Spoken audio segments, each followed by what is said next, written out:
18वीं लोकसभा के स्पीकर के चयन को लेकर सरकार और विपक्ष के बीच आम सहमति नहीं बन पाई। अब स्पीकर का चयन चुनाव के माध्यम से होगा।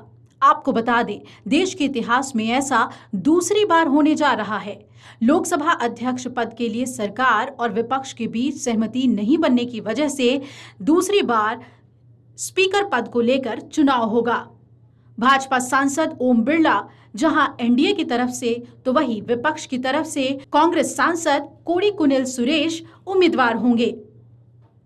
इसी के साथ देश में लंबे समय से चली आ रही परंपरा टूट गई। दरअसल पहले लोकसभा सत्र को छोड़ दें तो अब तक निचले सदन में अध्यक्ष सर्वसम्मति से ही चुना जाता रहा। पिछली बार भी ऐसा ही हुआ था।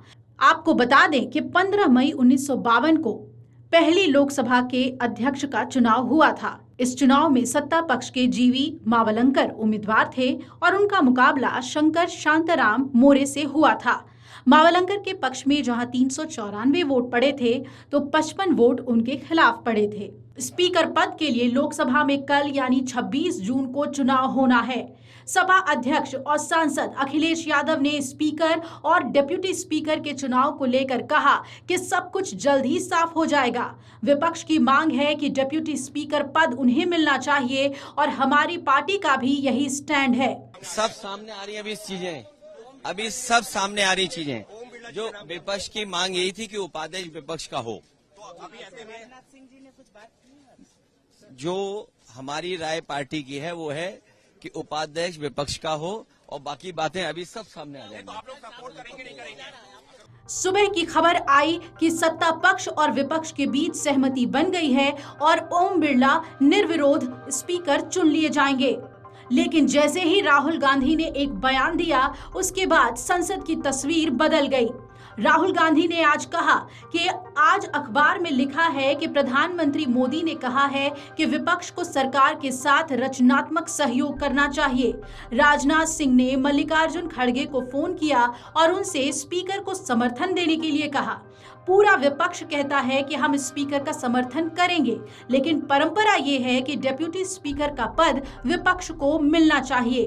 राजनाथ सिंह ने कहा कि वो मल्लिकार्जुन खड़गे से वापस बात करेंगे, लेकिन उन्होंने अभी तक ऐसा नहीं किया है। पीएम मोदी विपक्ष से सहयोग मांग रहे हैं, लेकिन हमारे नेता का अपमान हो रहा है।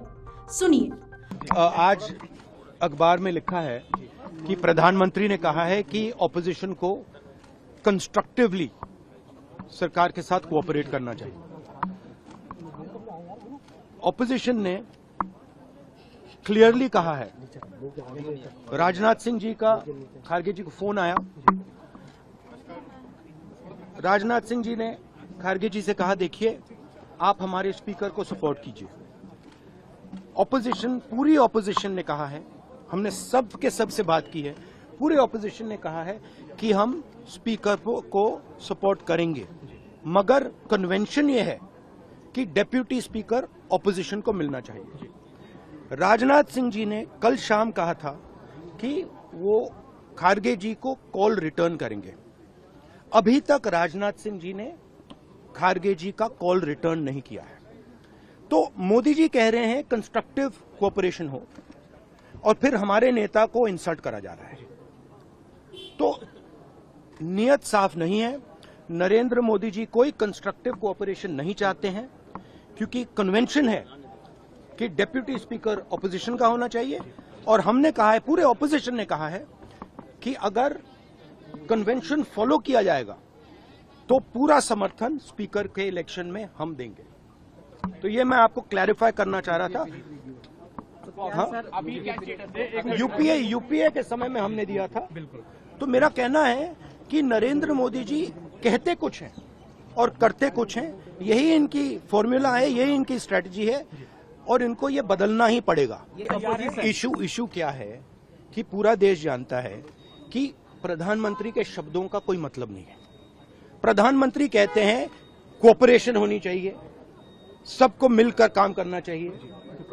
बाहर वो कहते हैं और अंदर कुछ और करते हैं।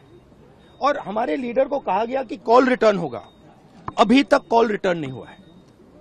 धन्यवाद। जाहिर है कि राहुल गांधी के इस बात से साफ हो गया कि डेप्यूटी स्पीकर पद को लेकर सत्ता पक्ष और विपक्ष के बीच कोई बात नहीं हुई है, जबकि विपक्ष की ये मांग थी कि हम स्पीकर पद के लिए एनडीए के उम्मीदवार का समर्थन करेंगे, लेकिन डेप्यूटी स्पीकर विपक्ष की तरफ से होना चाहिए और यही हमेशा से परंपरा रही है।